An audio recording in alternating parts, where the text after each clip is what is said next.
തണുപ്പും മഴയും കാരണം കടുത്ത ദുരിതം നേരിടുന്ന ഗസയിലേക്ക് കൂടുതൽ സഹായങ്ങളുമായി സൗദി അറേബ്യ. 77ാമത്തെ വിമാനമാണ് സഹായങ്ങളുമായി ഇന്ന് ഈജിപ്തിലെത്തിയത്. ഭക്ഷണം, പാർപ്പിടം, മരുന്നുകൾ എന്നിവയാണ് എത്തിക്കുന്നത്. ശീതകാലമായതോടെ ശക്തമായ തണുപ്പും മഴയും ഗസയിൽ ജീവിതം ദുസ്സഹമാക്കിയ സാഹചര്യത്തിലാണ് സൗദി അറേബ്യ കൂടുതൽ സഹായം എത്തിക്കുന്നത്. കിങ് സൽമാൻ റിലീഫ് സെന്ററിന്റെ കീഴിലാണ് സഹായ വിതരണം. ഇതുവരെ 77 വിമാനങ്ങളും 8 കപ്പലുകളിലുമായി സഹായം എത്തിച്ചു. 7677 ടണ്ണിലധികം ഭക്ഷ്യവസ്തുക്കളും ഷെൽട്ടർ, മെഡിക്കൽ ഉപകരണങ്ങൾ, വസ്ത്രങ്ങൾ തുടങ്ങി അടിയന്തരമായി ലഭിക്കേണ്ട സാധനങ്ങളുമാണ് എത്തിക്കുന്നത്. ഫലസ്തീൻ റെഡ് ക്രസന്റ് സൊസൈറ്റിക്കും ആംബുലൻസുകൾ ഉൾപ്പെടെ ഉപകരണങ്ങൾ കൈമാറുന്നുണ്ട്. ഗസ മുനമ്പിൽ ദുരിതാശ്വാസ പദ്ധതികൾക്കായി $90.35 മില്യൺ കരാർ അന്താരാഷ്ട്ര സംഘടനകളുമായി സൗദി ധാരണയിലായിരുന്നു.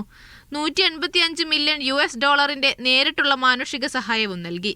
അതിർത്തികൾ വഴി നൽകുന്നത് പ്രയാസകരമായതിനാൽ ജോർദാനുമായി സഹകരിച്ച് എയർഡ്രോപ്പ് വഴിയും സഹായം നൽകുന്നുണ്ട്. സൗദി ഭരണാധികാരിയുടെയും കിരീടാവകാശിയുടെയും പ്രത്യേക നിർദ്ദേശപ്രകാരം റിലീഫ് സെന്ററിന്റെ കീഴിലാണ് സഹായ വിതരണം. Media 1 Jeddah. കുവൈത്തിൽ വാഹന ലൈസൻസ് പുതുക്കലിനുള്ള സാങ്കേതിക പരിശോധന നടത്തുന്ന കമ്പനികൾക്കും അംഗീകൃത കേന്ദ്രങ്ങൾക്കും ഗ്രേസ് പീരീഡ് അനുവദിച്ചു. ഇത് സംബന്ധിച്ച ഉത്തരവ് ആഭ്യന്തരമന്ത്രി ഷെയ്ഖ് ഫഹദ് അൽ യൂസഫ് അസബാഖ് പുറത്തിറക്കി. കേന്ദ്രങ്ങൾക്ക് നിയമപരമായ നിബന്ധനകൾ പാലിക്കാനും പ്രവർത്തനങ്ങൾ ക്രമീകരിക്കാനും സമയം നൽകുകയാണ് തീരുമാനത്തിന്റെ ലക്ഷ്യം. 2024 2753 നമ്പർ മന്ത്രിതല പ്രമേയത്തിലെ വ്യവസ്ഥകൾക്ക് ഭേദഗതി വരുത്തിയതിന്റെ അടിസ്ഥാനത്തിലാണ് നടപടി. തീരുമാനം പ്രാബല്യത്തിൽ വന്നതിൽ നിന്ന് 6 മാസത്തിനുള്ളിൽ വ്യവസ്ഥകൾ പാലിക്കണം.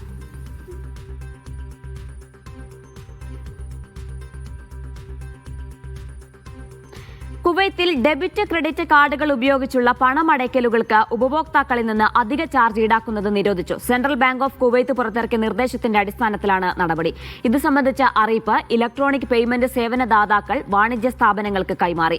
പോയിന്റ് ഓഫ് സെയിൽ ടെർമിനലുകൾ, പേയ്മെന്റ് ഗേറ്റ്വേകൾ, ഇ വാലറ്റുകൾ ഉൾപ്പെടെ എല്ലാ ഡിജിറ്റൽ പേയ്മെന്റ് ചാനലുകളിലും നിരോധനം ബാധകമാണ്. ഡെബിറ്റ്, ക്രെഡിറ്റ് കാർഡുകൾ വഴി പണം അടയ്ക്കുമ്പോൾ ഉപഭോക്താക്കളിൽ നിന്ന് അധിക ഫീസോ കമ്മീഷനോ ഈടാക്കാൻ പാടില്ലെന്ന് സെൻട്രൽ ബാങ്ക് വ്യക്തമാക്കി.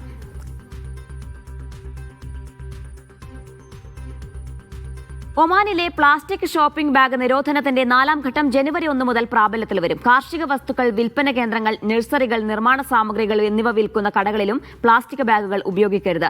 നിയമം ലംഘിക്കുന്നവർക്ക് പിഴ ചുമത്തും. 2027ഓടെ ഒമാനിൽ എല്ലാത്തരം പ്ലാസ്റ്റിക് ഷോപ്പിംഗ് ബാഗുകളും നിരോധിക്കുന്നതിന്റെ ഭാഗമായാണ് ഇത്. കാർഷിക വസ്തുക്കൾ, ജലസേചന സംവിധാനങ്ങൾ, മില്ലുകൾ, നഴ്സറികൾ, തേൻ, വളർത്തുമൃഗങ്ങളുടെ ഭക്ഷണങ്ങൾ തുടങ്ങിയവ വിൽക്കുന്ന ഷോപ്പുകളിൽ ജനുവരി 1 മുതൽ പ്ലാസ്റ്റിക് ഷോപ്പിംഗ് ബാഗുകൾ ഉപയോഗിക്കരുത്. ഒമാനിൽ പ്ലാസ്റ്റിക് ഷോപ്പിംഗ് ബാഗുകളുടെ ഉപയോഗം ഘട്ടം ഘട്ടമായി നിരോധിക്കുന്നതിൻ്റെ ഭാഗമാണ് നീക്കം. ഒമാൻ വിഷൻ 2040 സുസ്ഥിരതാ ലക്ഷ്യങ്ങളുമായി യോജിപ്പിച്ച് പ്ലാസ്റ്റിക് മലിനീകരണം കുറയ്ക്കുന്നതിനുള്ള പദ്ധതിയുടെ ഭാഗമായി 2027ഓടെ പ്ലാസ്റ്റിക് ബാഗുകളുടെ ഉപയോഗം പൂർണ്ണമായി നിരോധിക്കും. 50 മൈക്രോമീറ്ററിൽ താഴെ ഭാരമുള്ള ഒരു തവണ ഉപയോഗിക്കാൻ സാധിക്കുന്ന പ്ലാസ്റ്റിക് ബാഗുകൾ, സഞ്ചികൾ എന്നിവ വ്യക്തികളും സ്ഥാപനങ്ങളും കമ്പനികളും ഉപയോഗിക്കാൻ പാടില്ല. നിയമലംഘകർക്ക് 50 റിയാൽ മുതൽ 1000 റിയാൽ വരെ പിഴ ചുമത്തും. ആവർത്തിച്ചുള്ള കുറ്റകൃത്യങ്ങൾക്ക് ഇത് ഇരട്ടിയാക്കും. ആദ്യഘട്ട നിരോധനം ആരോഗ്യ സ്ഥാപനങ്ങളിൽ 2024 ജൂലൈ 1 മുതലാണ് പ്രാബല്യത്തിൽ വന്നത്. ഉപഭോക്താക്കളെ പുതിയ മാറ്റത്തിലേക്ക് എത്തിക്കാനായി പരിസ്ഥിതി അതോറിറ്റി ക്യാമ്പയിനും ആരംഭിച്ചിരുന്നു. ഇതിൻ്റെ ഭാഗമായി പരിസ്ഥിതി സൗഹൃദ ബാഗുകൾ വിതരണവും ചെയ്തിരുന്നു. Media 1 Muscat. ഏറ്റവും അധികം ഇന്ത്യക്കാരെ നാടുകടത്തിയ രാജ്യങ്ങളിൽ യുഎസിനെ മറികടന്ന സൗദി. ഈ വർഷം സൗദി നാടുകടത്തിയത് 10,000-ലധികം ഇന്ത്യക്കാരെ. 1,400-ലധികം പേരെ യുഎയും 3,800-ലധികം പേരെ യുഎസും നാടുകടത്തിയിട്ടുണ്ട്. 5 വർഷത്തിനിടയിലെ ഏറ്റവും ഉയർന്ന നിരക്കാണിത്. 2025 ആഗോളതലത്തിൽ 24,600-ലധികം ഇന്ത്യക്കാരെ നാടുകടത്തിയതിൽ 10,884 സൗദിയിൽ നിന്നാണ്. ഇന്ത്യൻ വിദേശകാര്യ മന്ത്രാലയം രാജ്യസഭയിലാണ് കണക്കുകൾ അവതരിപ്പിച്ചത്. റിയാദിൽ നിന്ന് 7,019 പേരെയും ജിദ്ദയിൽ നിന്ന് 3,865 പേരെയും നാടുകടത്തി. 81 രാജ്യങ്ങളിൽ നിന്നും നഗരങ്ങളിൽ നിന്നുമുള്ള കണക്കുകൾ ശേഖരിച്ചതിന് ശേഷമാണ് വിദേശകാര്യ മന്ത്രാലയത്തിന്റെ വെളിപ്പെടുത്തൽ. കഴിഞ്ഞ 5 വർഷത്തിനിടെ യുഎസ് നടത്തിയ ഏറ്റവും ഉയർന്ന നാടുകടത്തൽ 2025 നടന്നത്. ഏകദേശം 3,800 ഇന്ത്യക്കാരെയാണ് ഈ വർഷം നാടുകടത്തിയത്.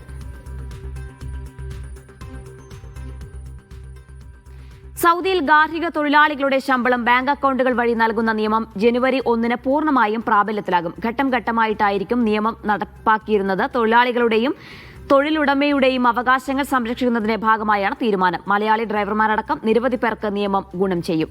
കൂടുതൽ വിവരങ്ങളുമായി റിയാദിൽ നിന്നും മിഷാൽ ചെർപ്പുളശ്ശേരിയുണ്ട്. മിഷാൽ, എങ്ങനെയാണ് ഇത് മലയാളികൾ അടക്കമുള്ളവർക്ക് ഗുണകരമാകുന്നത് പുതിയ നിയമം? ജീന, സൗദിയിലെ ഗാർഹിക തൊഴിലാളികളുടെ ശമ്പളം ബാങ്ക് അക്കൗണ്ടുകൾ വഴി നൽകണമെന്ന നിയമം പൂർണ്ണമായും രാജ്യത്ത് അടുത്ത വർഷത്തോടെ പ്രാബല്യത്തിലാകാൻ പോവുകയാണ്. നിലവിൽ ഘട്ടം ഘട്ടമായിട്ടാണ് രാജ്യത്ത് ഈ ഒരു നിയമം നടപ്പാക്കിയിട്ടുള്ളത്. ഗാർഹിക തൊഴിലാളികളുടെ എണ്ണത്തിന്റെ അടിസ്ഥാനത്തിലാണ് വിവിധ ഘട്ടങ്ങളായി ഈ ഒരു നിയമം നടപ്പാക്കിയിട്ടുള്ളത്. അതായത് ഗാർഹിക ഉടമയുടെ കീഴിൽ ജോലി ചെയ്യുന്ന തൊഴിലാളികളുടെ എണ്ണത്തിന്റെ അടിസ്ഥാനത്തിലായിരുന്നു ഈ ഒരു നിയമം നടപ്പിലാക്കിയിരുന്നു. അതിലെ ഒന്നാമത്തെ ഘട്ടം, പ്രാരംഭഘട്ടം നടപ്പാക്കിയത് കഴിഞ്ഞ വർഷം, അതായത് 2024 ജൂലൈ 1 ആദ്യമായി ഇത് നടപ്പാക്കിയത്. അന്ന് സൗദിയിലേക്ക് പുതിയതായി വരുന്ന ഗാർഹിക തൊഴിലാളികളെ മാത്രം ഉൾപ്പെടുത്തിക്കൊണ്ടായിരുന്നു ഈ ഒരു പരീക്ഷണ ഘട്ടത്തിൽ ഈ ഒരു നിയമം നടപ്പാക്കിയത്. അതിനുശേഷം ഈ വർഷം ജനുവരി അതോടൊപ്പം തന്നെ ജൂലൈ മാസങ്ങളിലും 2 ഘട്ടങ്ങൾ പൂർത്തിയാക്കിയിരുന്നു. ഇതിൽ ജൂലൈ മാസത്തെ 3-ാം ഘട്ടത്തിൽ മൂന്നിലധികമോ ഗാർഹിക തൊഴിലാളികളുള്ള ഗാർഹിക ഉടമയെയും തൊഴിലാളികളെയും ഉൾപ്പെടുത്തിക്കൊണ്ടായിരുന്നു ആ ഒരു ഘട്ടം പൂർത്തിയാക്കിയത്. ഈ കഴിഞ്ഞ ഒക്ടോബറിലായിരുന്നു നിലവിലെ ഏറ്റവും അവസാനത്തെ ഘട്ടം പൂർത്തിയാക്കിയത്. ഇതിൽ 2 അതല്ലെങ്കിൽ 2-ലധികം തൊഴിലാളികളുള്ള ഉടമകളെയും തൊഴിലാളികളെയും ഉൾപ്പെടുത്തിക്കൊണ്ടായിരുന്നു നിലവിൽ ഏറ്റവും അവസാനമായി പൂർത്തീകരിച്ച ഘട്ടം. ഇനി വരാനിരിക്കുന്നതാണ് അവസാനത്തെ ഘട്ടം. അത് ജനുവരി 1 അഥവാ 3 ദിവസങ്ങൾക്കപ്പുറമാണ് ഈ ഒരു ഘട്ടം നടപ്പാക്കുക. ഈ ഒരു ഘട്ടം കൂടി പൂർത്തിയാകുന്നതോടുകൂടി രാജ്യത്ത് ഈ നിയമം പൂർണ്ണമായും പ്രാബല്യത്തിലാകും. അതായത് ജനുവരി 1 ഈ ഒരു നിയമം പൂർണ്ണമായും പ്രാബല്യത്തിലാകും. ഈ ഒരു മേഖലയിൽ നിരവധിയായിട്ടുള്ള പ്രവാസികൾ, മലയാളികൾ അടക്കമുള്ള പ്രവാസികൾ ഈ ഒരു മേഖലയിൽ ജോലി ചെയ്യുന്നുണ്ട്. നിയമം പൂർണ്ണമായും പ്രാബല്യത്തിലാകുന്നതോടെ കൃത്യമായി ഇവർക്ക് ശമ്പളം ലഭിക്കുന്നുണ്ടെന്ന് ഉറപ്പാക്കാൻ കഴിയും. കൃത്യമായി ശമ്പളം ബാങ്കിലൂടെ ലഭ്യമാകും. അതോടൊപ്പം തന്നെ തൊഴിൽ കരാർ അവസാനിക്കുന്ന ഘട്ടത്തിലോ അതല്ലെങ്കിൽ തൊഴിൽ അവസാനിപ്പിച്ചു പോകുന്ന ഘട്ടത്തിലോ സാമ്പത്തിക ഇടപാടുകൾ ഏറ്റവും വേഗത്തിലും കൃത്യതയോടെയും ഈ ഒരു നിയമത്തിൻ്റെ കീഴിൽ നിന്നുകൊണ്ട് പൂർത്തിയാക്കാൻ കഴിയും. അതോടൊപ്പം തന്നെ തൊഴിലുടമയുടെ അവകാശങ്ങളും ഇതിലൂടെ സംരക്ഷിക്കപ്പെടും. ഇതോടൊപ്പം തന്നെ വിവിധ മലയാളി ഡ്രൈവർമാരടക്കം നിരവധി പ്രവാസികളാണ് നിലവിൽ ഈ സൗദി ഗാർഹിക മേഖലയിൽ ജോലി ചെയ്യുന്നത്. നിയമം പൂർണ്ണമായി നടപ്പാക്കുന്നതോടെ ഇത്തരം മലയാളികൾക്കും വലിയ രീതിയിൽ ഈ ഒരു നിയമം ഗുണം ചെയ്യും. ജീന. ശരി, വിശാൽ ചെർപ്പുളശ്ശേരിയാണ് വിശദാംശങ്ങൾ നൽകിയത്.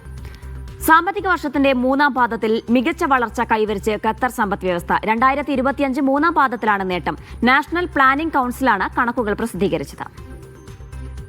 2024 വർഷത്തിലെ 3-ാം പാദവുമായി താരതമ്യം ചെയ്യുമ്പോൾ ഈ വർഷം 2.9% വളർച്ചയാണ് GDPയിൽ രേഖപ്പെടുത്തിയത്.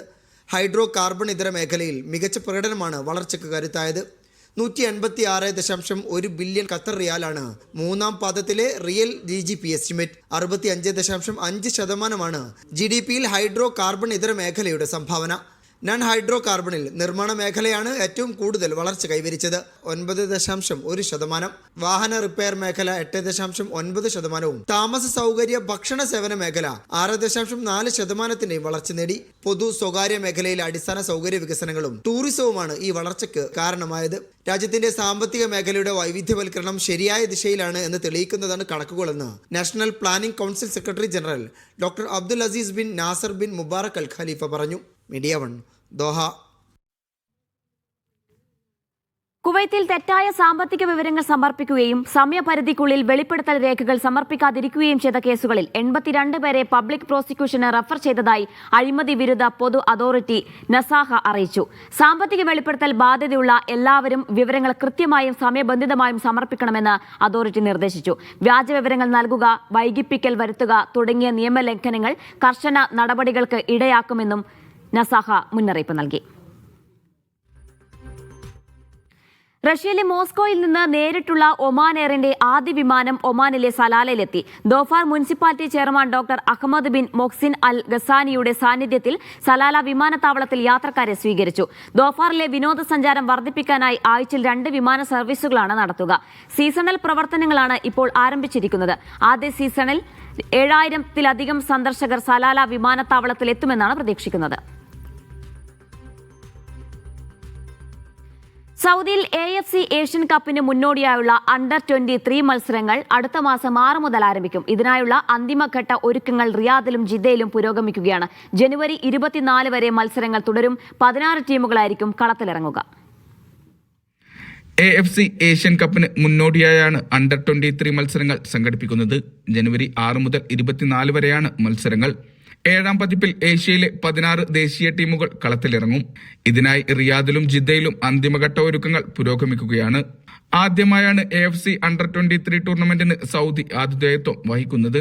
ഏഷ്യൻ ഫുട്ബോൾ കോൺഫെഡറേഷന്റെ ഔദ്യോഗിക വെബ്സൈറ്റിലൂടെ ടിക്കറ്റുകൾ ലഭ്യമാകും. റിയാദിലെ prince Faisal bin Fahd sports city stadium, Al Shabab club stadium എന്നിവിടങ്ങളിലായി 12 ഗ്രൂപ്പ് സ്റ്റേജ് മത്സരങ്ങൾ നടക്കും. ജിദ്ദയിലെ prince Abdullah Al Faisal sports സിറ്റിയിലായിരിക്കും ഉദ്ഘാടന മത്സരം.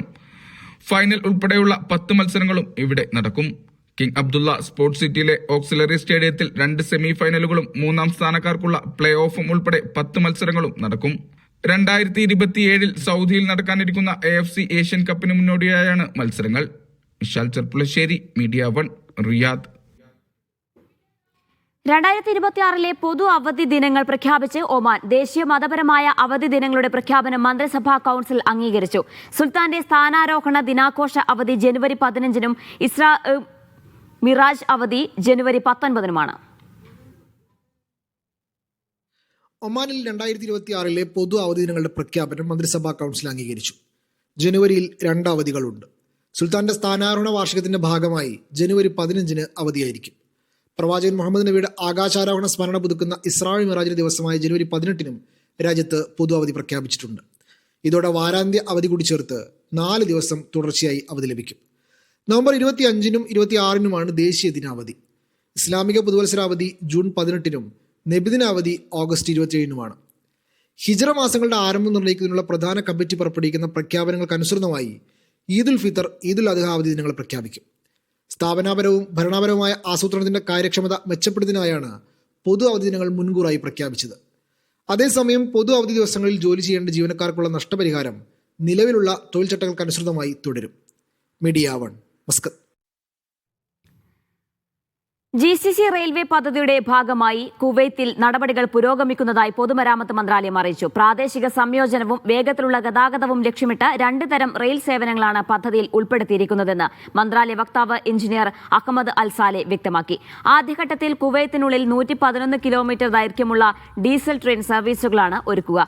ഇത് സൗദി അറേബ്യയുമായി ബന്ധിപ്പിച്ച് GCC റെയിൽവേ ശൃംഖലയുടെ ഭാഗമായി ഒമാൻ വരെ വ്യാപിപ്പിക്കാനാണ് പദ്ധതി.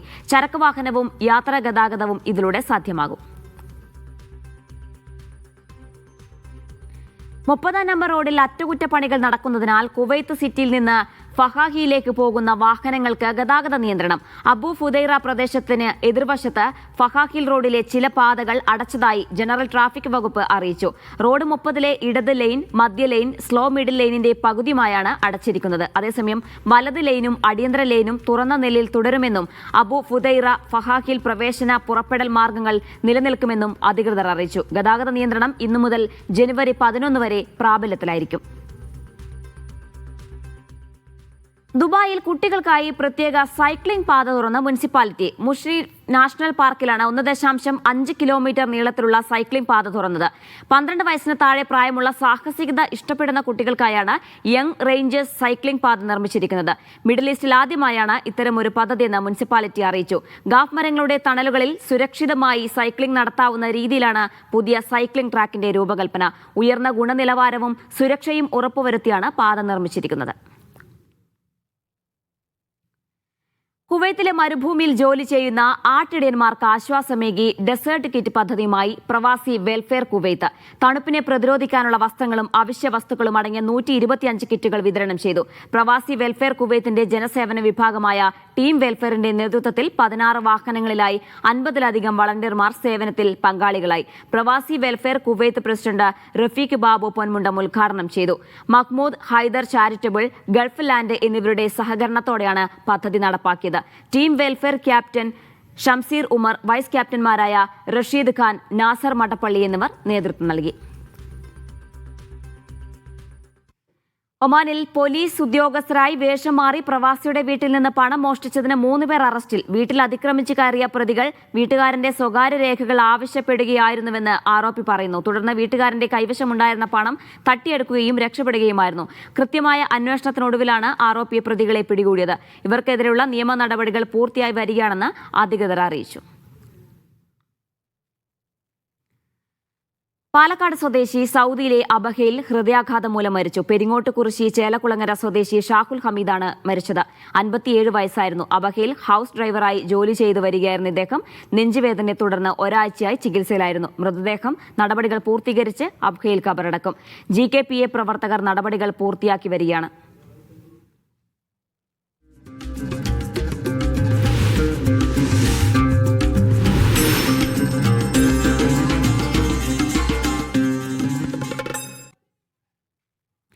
സൗദി അറേബ്യയിലെ ചെങ്കടൽ തീരത്തോട് സ്ഥിതി ചെയ്യുന്ന പ്രധാന വ്യാവസായിക നഗരമാണ് യാംബു. അവിടെ വ്യവസായ സ്ഥാപനങ്ങളിൽ തൊഴിലെടുക്കുന്നവർക്കും കുടുംബങ്ങൾക്കും പ്രകൃതിയുടെ നിരവധി കാഴ്ചകളുമുണ്ട്. അതിലൊന്നാണ് റോയൽ കമ്മീഷനിലുള്ള ലേക്ക് പാർക്ക്. അവിടത്തേക്ക് ഒരു യാത്ര പോകാം.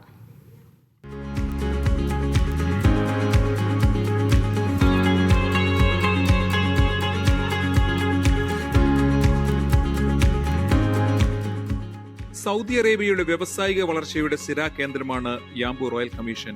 വ്യവസായത്തിലെ തിരക്കുള്ള നഗരത്തിനിടയിൽ പ്രകൃതിയുടെ വശ്യഭംഗി ആസ്വദിക്കാൻ ഒരിടമുണ്ട്.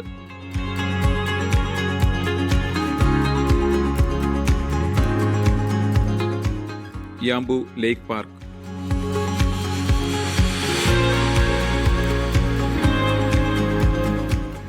മനുഷ്യനിർമ്മിതമെങ്കിലും തടാകവും കരയിലെ പച്ചപ്പും പുൽമേടുകളും ഈയിടം മരുപ്പച്ചയാക്കി മാറ്റുന്നു.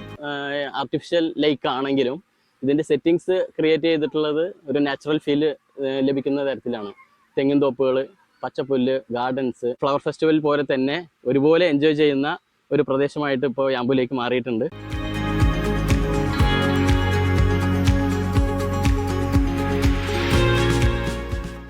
ആയിരത്തി 1999 പണി കഴിപ്പിച്ച പാർക്ക് യാംബുവിലെ ഒരു പ്രധാന വിനോദ കേന്ദ്രമാണ്. തടാകത്തിന്റെ മധ്യത്തിലായി മനോഹരമായ ഒരു ചെറുദ്വീപും നടന്നുപോകാൻ തടികൊണ്ടുള്ള പാലങ്ങളുമുണ്ട്.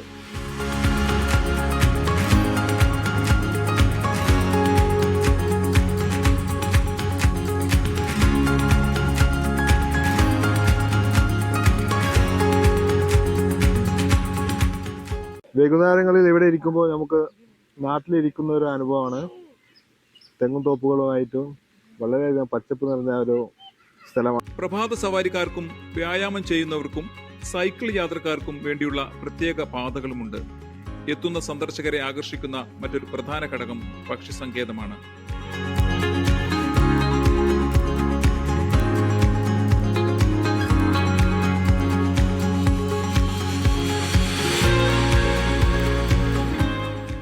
ഇവിടെ യാംബുലേക്ക് നല്ല അടിപൊളിയായിട്ടുള്ള സ്ഥലമാണ്. ഇവിടുത്തെ നേച്ചർ ആണെങ്കിലും അറ്റ്മോസ്ഫിയർ ആണെങ്കിലും എല്ലാം ഓൾമോസ്റ്റ് നാടോട്ട് നല്ല സിമിലർ ആയിട്ടുള്ള സ്ഥലമാണ്. പിന്നെ ഇവിടെ ഞങ്ങൾ ഫിഷിനെ ഫീഡ് ചെയ്യാറുണ്ടായിരുന്നു. ഇവിടെ കുറേ പ്രാവും കുറേ ബേർഡ്സും എല്ലാം ആനിമൽസ് എല്ലാം നല്ല അടിപൊളിയായിട്ടുണ്ട്. ദേശാടന പക്ഷികൾ ഉൾപ്പെടെ നിരവധി ഇനം പക്ഷികൾ തടാകത്തിന് ചുറ്റും എത്തുന്നത് കൗതുകം വർദ്ധിപ്പിക്കുന്നു. വർണ്ണവിളക്കുകളാൽ അലങ്കരിച്ച ജലധാരകളും രാത്രികാലങ്ങളിലെ തടാകത്തിന്റെ കാഴ്ചയും കാണേണ്ടത് തന്നെയാണ്.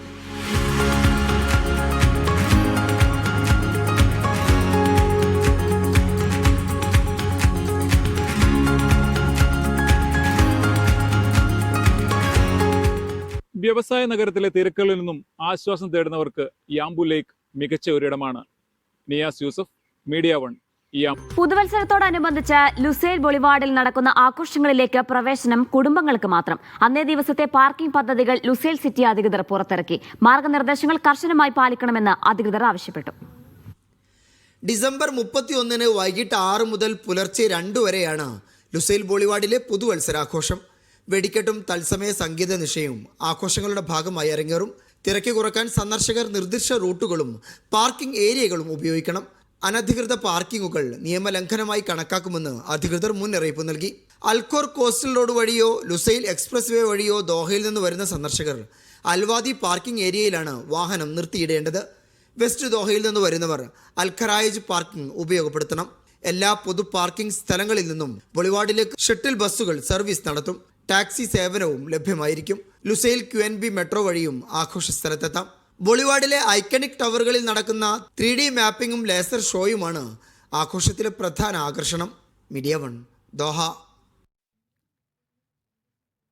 യുഎയിലെ തൊഴിലാളികൾക്കായി 1 മില്യൺ ദിർഹത്തിലധികം മൂല്യമുള്ള സമ്മാനങ്ങളുമായി വമ്പൻ പുതുവത്സരാഘോഷം സംഘടിപ്പിക്കാൻ മാനവ വിഭവശേഷി മന്ത്രാലയം. രാജ്യത്ത് 10 കേന്ദ്രങ്ങളിലാണ് വിപുലമായ പരിപാടികൾ സംഘടിപ്പിക്കുന്നത്. 2 ദിവസങ്ങളിലായാണ് ആഘോഷങ്ങൾ നടക്കുക.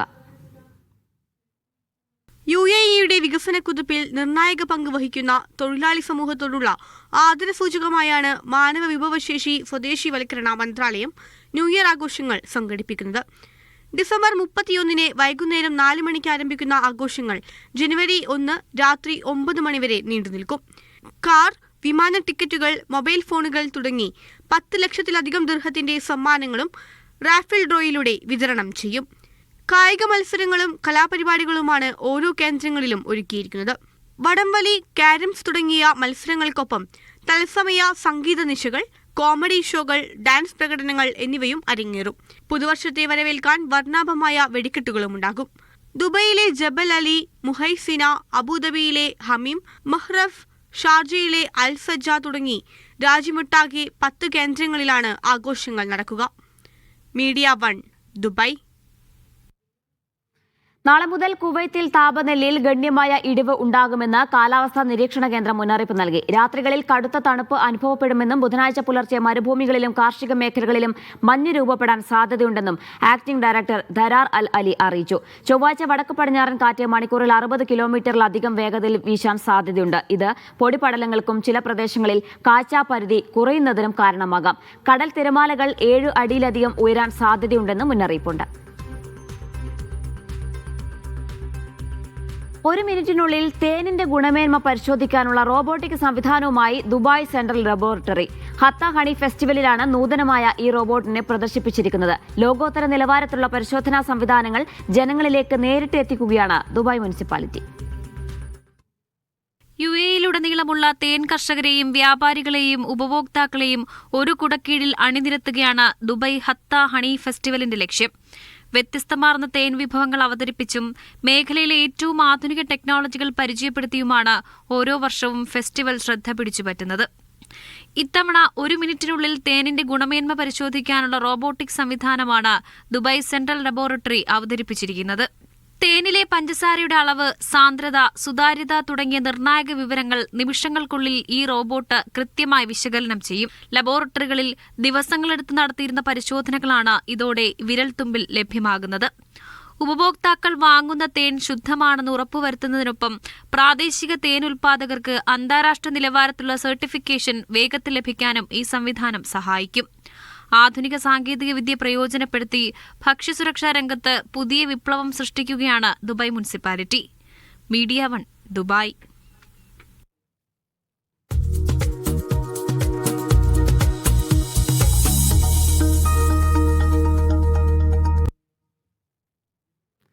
ലോക റെക്കോർഡുകൾ തകർത്ത റൈഡുകളാൽ ആഗോള പ്രശസ്തമായ 6 ഫ്ലാഗ്സ് സൗദിയിൽ തുറന്നു. 6 ഫ്ലാഗ്സിന്റെ അമേരിക്കയ്ക്ക് പുറത്തുള്ള ആദ്യ പാർക്കാണ് റിയാദിൽ തുറന്നത്.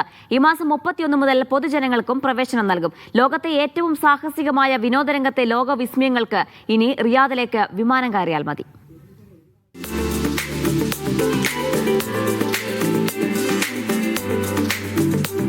ഈ മാസം 31-ന് സൗദി അറേബ്യ ലോകത്തിന് സമ്മാനിക്കാൻ പോകുന്ന മറ്റൊരു മാജിക്കൽ വേൾഡിലാണ് നമ്മളുള്ളത്. ഖിദ്ദിയ സിറ്റിക്കകത്തെ 6 ഫ്ലാഗ്സിൽ. ഈ മേഖലയാണ് ഖിദ്ദിയ സിറ്റിയിൽ ആദ്യമായി തുറക്കാൻ പോകുന്നത്. റിയാദ് നഗരമധ്യത്തിൽ നിന്ന് മക്ക റോഡിൽ 45 കിലോമീറ്റർ അകലെയാണ് ഖിദ്ദിയ വിനോദ നഗരി. ഇതിന്റെ ഹൃദയഭാഗത്ത് 3,20,000 ചതുരശ്ര മീറ്റർ വിസ്തൃതിയിൽ വ്യാപിച്ചു കിടക്കുന്ന സാഹസിക മേഖല. ഇതാണ് 6 ഫ്ലാഗ്സിന്റെ പാർക്ക്. 28 ലോകോത്തര സാഹസിക വിനോദ റൈഡുകളും ആകർഷണങ്ങളും ഇവിടെയുണ്ട്.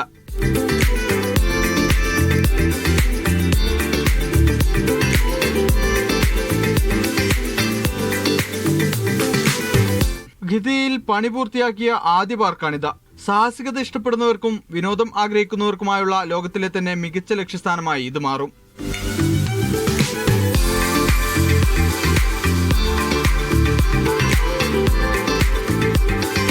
ലോക റെക്കോർഡുകൾ തകർത്ത 5 പ്രധാന റൈഡുകൾ സിക്സ് ഫ്ലാഗ്സ് ഗിദിയ പാർക്കിന്റെ പ്രത്യേകതയാണ്.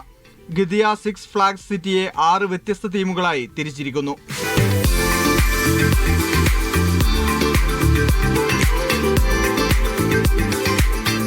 ഇക്കാണുന്നതാണ് സിറാക്കോ ടവർ, ഗിദിയ സിറ്റിയിലെ ഏറ്റവും ഉയരമുള്ള റൈഡുകളിൽ ഒന്ന്. ഒരേ സമയം 4 ദിശയിൽ കൂടി ഇതിന് മുകളിലേക്കും താഴേക്കും എത്താനാകും.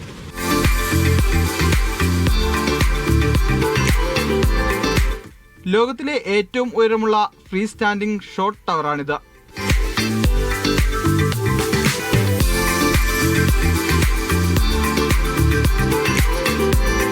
ഇക്കാണുന്ന സിറാക്കോ ടവറിനോട് ചേർന്നാണ് ഗിദിയ സിറ്റിയുടെ സ്റ്റാർ ഐക്കണായിട്ടുള്ള ഫാൽക്കൺ ഫ്ലൈറ്റ് നിൽക്കുന്നത്. ഇതിന്റെ പ്രത്യേകത ലോകത്തെ ഏറ്റവും ഉയരമുള്ളതും ഏറ്റവും വേഗതയേറിയതുമായ റോളർ കോസ്റ്ററാണ്.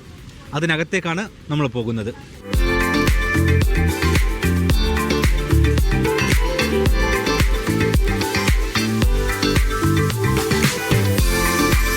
ഏറ്റവും പ്രധാന ആകർഷണമായ ഫാൽക്കൺസ് ഫ്ലൈറ്റ് എന്ന റൈഡ് ലോകത്തിലെ ഏറ്റവും ഉയരമുള്ളതും വേഗതയേറിയതും നീളമേറിയതുമായ റോളർ കോസ്റ്ററാണ്.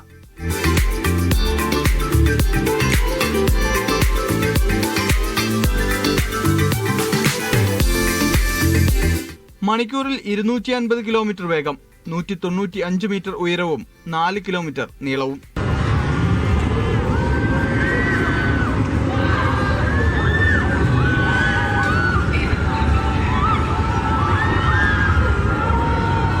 തലങ്ങും വിലങ്ങും ലോക റെക്കോർഡുള്ള റൈഡുകൾ.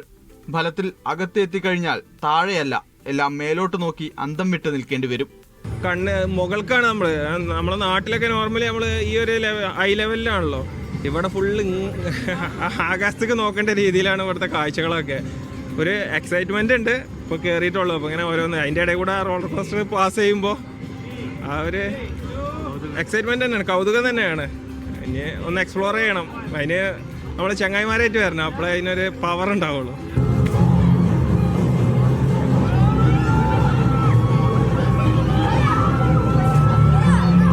പേടിപ്പെടുത്തുന്നതും സാഹസികവുമായ റൈഡുകൾക്ക് പുറമെ 28ഓളം റൈഡുകൾ ഗിദിയ സിറ്റിയിലുണ്ട്.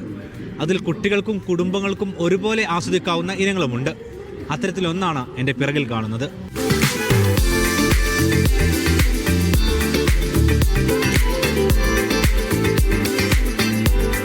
വൈകിട്ട് 4 മണി മുതലാണ് പ്രവേശനം. രാത്രി വരെ ഏത് റൈഡും എത്ര തവണ വേണമെങ്കിലും ഉപയോഗിക്കാം. ടിക്കറ്റ് നിരക്കുകൾ 12 വയസ്സിന് മുകളിലുള്ളവർക്ക് 325 റിയാലാണ്. വാരാന്ത്യങ്ങളിലും അവധിക്കാലത്തും നിരക്ക് 450 റിയാൽ വരെ എത്തും. ഓഫ് സീസണുകളിൽ നിരക്കിളവുകളും പ്രഖ്യാപിച്ചേക്കാം. കുട്ടികൾക്കും നിരക്കിളവുകളുണ്ട്. ഫാമിലി ബണ്ടിലായി 5 പേർക്ക് ഒന്നിച്ചു കയറാവുന്ന പാക്കേജ് 1200 റിയാൽ മുതൽ ലഭ്യമാണ്.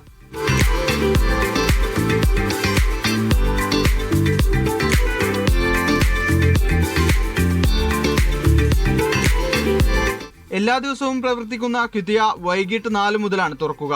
മെട്രോയും ഷട്ടിൽ ബസും വഴി ഇവിടെ എത്തിച്ചേരാം. വിവരങ്ങൾക്കും ടിക്കറ്റ് ബുക്കിംഗിനും ixflagsgidiacity.com എന്ന ഔദ്യോഗിക വെബ്സൈറ്റ് സന്ദർശിക്കാം.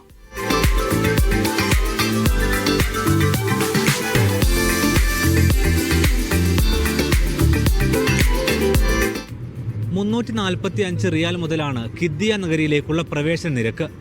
ഈ നിരക്കിൽ ഗിദിയയിലെ മുഴുവൻ റൈഡുകളും ഉപയോഗപ്പെടുത്താനാകും. അമ്പരപ്പിക്കുന്നതാകും ഇതിനകത്തെ ഓരോ അനുഭവങ്ങളും. റിയാദിൽ നിന്നും മിഷൽ ചെർപ്പുളശ്ശേരിക്കൊപ്പം അഫ്താബ് റഹ്മാൻ, മീഡിയ 1.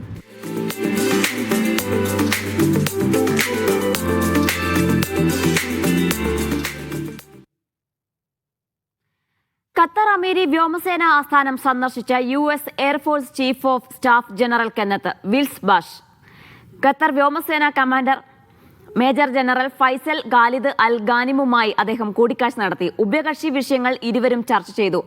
എയർക്രൂ കോഴ്സുകൾ പൂർത്തിയാക്കിയവർക്കുള്ള ബിരുദദാന ചടങ്ങിൽ US വ്യോമസേനാ മേധാവി പങ്കെടുത്തു. ദോഹയിൽ നടന്ന ഫിഡെ വേൾഡ് റാപ്പിഡ് ചെസ് ചാമ്പ്യൻഷിപ്പിൽ കിരീടം നേടി ഗ്രാൻഡ് മാസ്റ്റർ മാഗ്നസ് കാൾസൺ. കാൾസണിന്റെ 6ാം വേൾഡ് റാപ്പിഡ് ചാമ്പ്യൻഷിപ്പ് കിരീടമാണിത്. വ്ളാദിസ്ലാവ് അർദമേവ് 2ാം സ്ഥാനവും ഇന്ത്യക്കാരനായ അർജുൻ എരിഗൈസി 3ാം സ്ഥാനവും സ്വന്തമാക്കി. വനിതാ വിഭാഗത്തിൽ റഷ്യയുടെ അലക്സാണ്ട്ര ഗോര്യാചിങ്കയ്ക്കാണ് കിരീടം. ഇന്ത്യൻ ചെസ് താരം കൊനേരു ഹംപി 3ാമതെത്തി.